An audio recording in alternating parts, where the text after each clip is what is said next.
Tak jo, dneska se proletíme nad jednou zajímavou stavbou. Rozhledna Vinice v Úvalech u Prahy. Zní to historicky, že jo? Vinice. Přesně. Název odkazuje na staré vinice, které tu kdysi byly.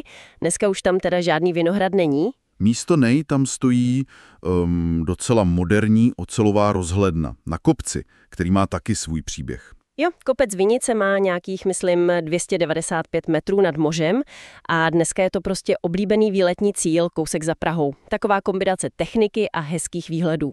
A právě ta technika je zajímavá. Ono to totiž není jenom rozhledna, že? Není. Je to zároveň i vysílač mobilních operátorů. Takové, chytré řešení 2 v 1. Takže praktické využití a k tomu výhled. Nahoru se musí po schodech, že? Kolik jich tam vlastně je? Celkem 113 schodů. Je to takové točité schodiště uvnitř konstrukce.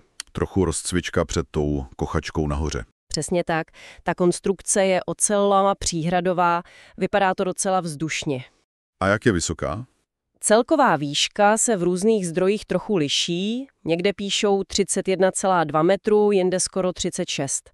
Ale ta samotná vyhlídková plošina, ta je ve výšce 21 metrů. Aha, a postavili kdy? Dokončená byla v roce 2013. A právě to spojení jako vysílač a turistické lákadlo, to je na tom asi to nejzajímavější z technického hlediska. No a teď to hlavní, ty výhledy. Co všechno je odtamtud vidět? No, když je dobré počasí, tak je ten výhled fakt parádní. Kruhový. Takže třeba České středohoří. Určitě. České středohoří, Bezděz, Ještěd a když je fakt čisto, tak prý i vrcholky Krkonoš. Páni. A směrem na Prahu? Na západ je vidět panorama Prahy, i se Žižkovskou věží samozřejmě. Člověk se tam fakt rozhlédne a zorientuje. Jo, to věřím, ta poloha na kopci tomu asi hodně pomáhá. Přesně tak. Je to skvělé místo pro takové čtení krajiny Polabí a severních Čech. A je tam i nějaká zajímavost ohledně otevření, že?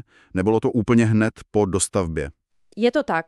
Věž sice stála už v tom roce 2013, ale byly tam nějaké neshody mezi městem a těmi operátory. Klasika. No, takže pro veřejnost se otevřela až na jaře 2015. Hodně tomu pomohla i iniciativa místního spolku.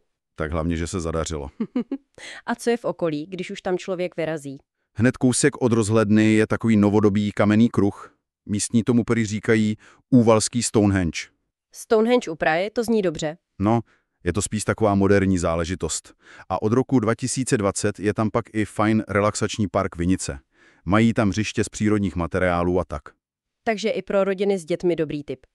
A teď praktické věci. Platí se vstup? Neplatí. A to je asi nejlepší zpráva. Vstup je zdarma. Super. A otevírací doba? Otevřeno je každý den od 8 ráno do 8 večer. Takže ideální na takový nenáročný výlet z Prahy. Dá se tam dostat i vlakem, že jo, do Úval. Jo, dostupnost je dobrá. Jen je potřeba myslet na bezpečnost. Jasně, jako u každé rozhledny. Přesně. Za bouřky, silného větru nebo když je namraza, tak je prostě zavřeno. To je logické. A nějaká další pravidla? Počet lidí, zvířata? Jo, platí tam provozní řád. Maximálně 15 osob najednou nahoře na plošině. Děti jen s dospělým doprovodem samozřejmě a psy a jiná zvířata ty tam nesmí. Dobře vědět.